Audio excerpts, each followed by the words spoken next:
So we'll continue with microscopy techniques, but more specifically we are going to talk about SEM today, and that's scanning electron microscopy, and then we are going to see what are its advantages over light microscopy, and I've abbreviated it as LM. So as you can see that very important is to actually give out the resources to inform that from what are the points from where we are actually taking all our information. Okay.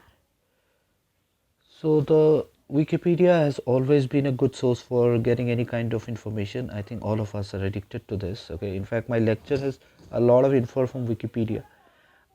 We do have something from MyScope. Okay, this is also a very important site to look into the characterization technique, and then some more sites. Okay, you can actually definitely visit this site separately and look for more information from there. So when you look into a typical microscope, this is basically a company, the Zeiss microscope. Basically, it is something like this. So many of you might have seen this if you have looked into any kind of biological sample under the microscope. So we basically have the eyepiece through which we are actually observing, and at the base, somewhere near the base, we have got the lamp. So this is our source, okay, for illuminating the sample. And then, as I told you the other day, we have the condenser for focusing the light, or we can say it acts more or less as directing the direction of light, okay, which falls on the sample. So this is basically the stage where the sample is kept, and then we have got the objective. So the eyepiece will have some kind of magnification, and let's say 4x, and this will have different kind of magnification, let's say 20x, 30x, and then the total magnification of the sample becomes, let's say for this, whatever I've written on here is nothing but 8 sorry, not 80, 160, right? So will be sorry, it's 4 into 20, so we'll just multiply 4 into 20. That was correct, 80x, right? So this is the magnification that we have. So this is what happens with the normal light microscope, but we do have higher magnification. It's not the minimum value that we have. So for that, let's just look into some of the important points. This is a list of advantages of all the three types of microscopy. That's optical microscopy, scanning electron microscopy, and transmission electron microscopy. So when we look into the light microscopy, it basically uses visible light, and SEM and TEM will usually use electrons. Okay, so we'll use electron as the source and not visible light. Okay, but we will not compare each of them. All of them are not the same type of comparison. So let's just talk about each one of them in terms of advantages one by one. So optical microscopy uses the visible light. Okay, and then it has got a magnification of maximum 2000x. Okay, so 2000x is the maximum magnification that we can have. No need of sample pre-treatment. You can straight away put the sample under your microscope and observe it. Okay, even different kinds of samples observation is also possible. Now this microscopy usually gives you an output which is actually real. So these are real coloring images, and it is fast and adaptable to all kind of sample systems. So you can even have a liquid sample, solid sample. Okay, so that is possible. You can actually have some kind of sample holder which can hold your sample and observe it under the microscopy. It is easy to be integrated with a digital camera. You can connect it with a digital camera and obtain the image. Okay, and then can be connected to a digital system. On the other hand, if we talk about SEM, SEM is nothing but scanning electron microscopy, and as soon as we say scanning, that means we are talking about scanning a surface here. Okay, so it observes the surface of the object, but the resolution is much higher compared to optical microscopy, and the magnification goes to 5 lakh x. Okay, so it is 5 lakh x. It was only 2000x. So almost all kinds of samples, conducting and non-conducting, can be studied under SEM. And for basically a non-conducting sample, we need some kind of stain coating. Okay, because we need to make the sample conducting in order to study the sample under the microscope and for the detector to detect the signal. So it is based on surface interaction. So the electron will interact on the surface, okay, and then it will scan location by location, and even if the electron doesn't pass through the sample, that's actually fine. We don't need that. So it is no requirement of electron transparent sample.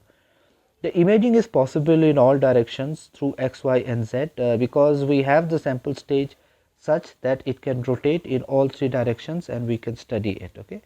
Now these specialized SEMs are also there, which basically works directly on non-conductive samples. So we have got something which is called the environmental SEM, ESEM, which is basically used to study the biological sample or the wet sample. That is also possible, but that's already a different kind of setup. When we talk about TEM, and if we have a very thin cross section, we can actually study that because it is transmission electron microscopy. So the detector detects the electron which is passed through the sample and which displays a different behavior from the incident electron. Okay, so it is basically has to be a very thin sample. The thick samples usually we don't use TEM. Magnification again is much higher, so you can see the magnification is 50 lakhs now, 50 lakh times. Okay, and the resolution is high. The resolution is as close as 0.2 nm. Now in the last lecture I told you that or a few lectures back I told you that a good resolution means 1.5 angstrom or lesser. It is in fact 0.2 nanometer, so it means we can say it's having a very high and a very good resolution. Now the direct imaging of the internal structure of objects or crystalline lattice, we can do that using TEM. So even if we say lattice points, which we usually consider when we are actually studying solid state physics, can we look at them physically? Yes, it's possible if we use a technique like transmission electron microscopy. No metallic stain coating needed. We don't really need a coating there, but it is convenient for structural imaging of organic material. So we have the organic material and it becomes more easy using this. The electron diffraction technique diffraction technique usually can do a lot of give you a lot of information about the sample. Some of them are listed as phase identification. It can talk about the structure. We can know whether the sample is symmetric or not. What are the lattice parameter A, B and C? Is there any disorder in the lattice? And of course the defect identification. So if we have a sample which is having some kind of defect, like light defect and all, a Schottky defect and all, I think you have heard about these things. So these kind of defects can also be detected by TEM. But please remember, every time these things are not used for the purposes which are mentioned. If we need specific studies, we might need more accurate, better instruments with higher resolution for the study, because the magnification which is talked about here is the maximum that is possible. Okay, every instrument might not have that kind of magnification. Now talking about the disadvantages, we need to talk about the talking about the advantages, we need to talk about the disadvantage here. So if we talk about light microscopy, I think these are the images which we have already seen before. I have taken it from my scope. Okay, and we talk about the optical microscopy. Actually it has low resolution. Okay, comparatively SEM has better resolution but still lower than a TEM. Okay. Now usually it is the resolution is down to sub-micron or a few hundreds of nanometers. So as I told you, if you consider something like 4 angstrom, okay, so if you consider 4 angstrom, so it is a good resolution, bad resolution exactly, okay, into 10 to the power minus 10 angstrom. Okay, so if you want to convert it into nanometer, you multiply it by 10, divide it by 10. Okay, so we basically have 0.4 nanometer, so 0.4 nanometer. Okay, so if we consider something as 0.4 nanometer, we can say that this is so let me just check this. Okay, this is multiplied by 10, so 10 minus 9 divided by 10. Okay, so that's 0.4 nanometer. So if it is 0.4 nanometer, we can say the resolution is not that good. Okay, but still it's acceptable. Okay, it's acceptable. So high resolution would be nothing but 1.5, so it will be 0.1, 0.2 nanometer would be a very good resolution. So in SEM resolution is low, usually about a few tens of nanometers. So again it's tens of nanometer, so again it's low, but usually requires also surface coating with metals for electron conducting. So it needs a coating, so again that's a problem. Okay, I need additional sample preparation for this. Okay, so that is considered as a disadvantage. For TEM, to prepare an electron transparent sample from the bulk is basically difficult. Okay, you basically need to have a very thin sample. So that means again the sample that we can study in TEM is kind of restricted. Okay, because there is a condition of conductivity, electron density, and of course the sample thickness that we are talking about. So a scanning electron microscope, if you look into this specifically, this will actually look something like this. Okay, this will look something like this, and then we have the sample. Okay, and then we have the detector. So the sample is placed somewhere here where the electrons are coming by through various electromagnets, okay, which actually controls the direction of the electrons that flow into the sample, something similar to a condenser which is done in a light microscope. And then we have got the detector. So this detector is connected to a computer electronic system to get the actually imaging. But before that, there are some other finer points that we should know. What happens is SEM usually uses a focused beam of electron to create a magnified image of the sample. So we are looking into the magnification part here. We are more into the sample. We have got some interesting images later which can tell you how beautiful the SEM images actually looks. So the electron beam is scanned in a regular pattern across the surface of the sample. So if we have the surface of the sample, the beam will actually keep on scanning region by region, and finally it will actually take all the points together, and finally you are going to get an image at the screen, okay. And the electrons usually which is coming out of the sample after the incident electrons, we are actually going to create the image. Now if you can just take a real life analogy here. Basically, if you have a person who is alone in the dark, okay, you might have a person who is alone in the dark, and then he is using a very fine beam torch. So it's a torch which is very much focused to actually look into the room. So what he does, he basically goes into the dark room. He uses the torch to look into the various direction, and he scans all the location, okay, and then he creates a visual image in his mind, and then he knows that how does the room exactly looks like, okay. So remember, it's a dark room, he is scanning with a torch, and each location he is trying to remember. So basically has a visual image, okay. Something is similar with SEM. In SEM, what happens, instead of torch we are using an electron beam. We have an electron detector instead of the eyes. In a room the man is detecting with an eye, and we have a viewing screen. That means we can record it, but in reality in this case we can use a viewing screen and camera, but the man basically uses his memory to do the recording, okay. So this is basically a very simple analogy. You can basically take it and remember what are the function of the basic parts of a SEM device. So if it's scanned, it is scanned something like this, and this is the result which is getting displayed on your screen, okay. So this gives you a very clear picture. It depends on what is your scan speed, okay. So if your scan speed is too high, you will get the image faster, but then there will be a compromise with signal to noise ratio and so on. So scanning rate, if it is slow, it is always going to give you a better image. So what happens is, in a light microscopy, light photons are actually focused by glass lenses, right. But when we talk about the electron microscope, we have electromagnets which are used to focus the electrons, okay? We have the electromagnets, and then the interaction of the electron beam with the sample, surface of the sample, affects the image that we achieve. So what kind of interaction the electron is having with the sample will decide what kind of image we are going to get.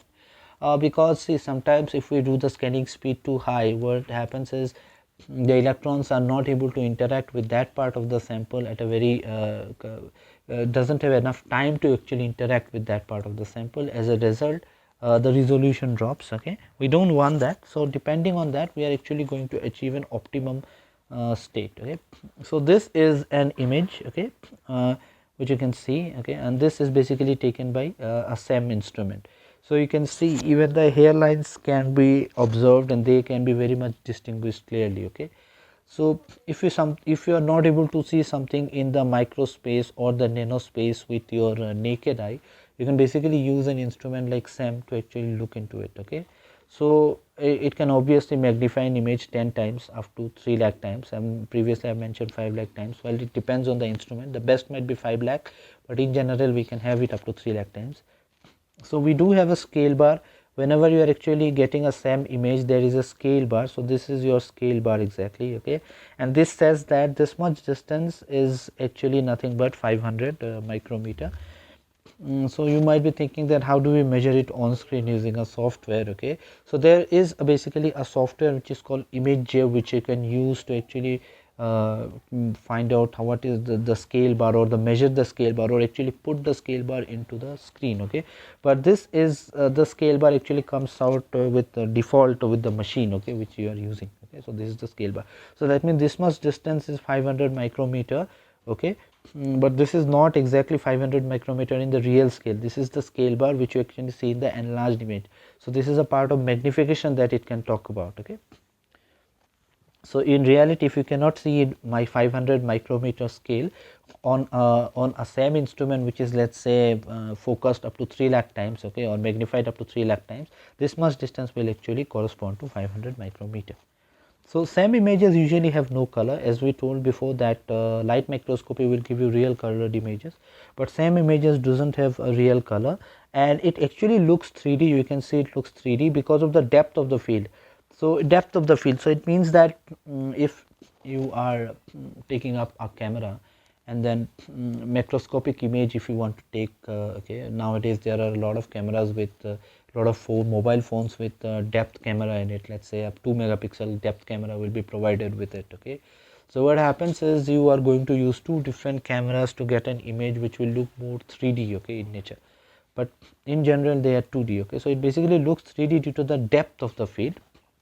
They show only the surface of the sample. So basically we are just looking into the surface of the sample and not really inside the sample. So we have a number of images now. I can just look into these images more clearly, okay, if you can pause the video.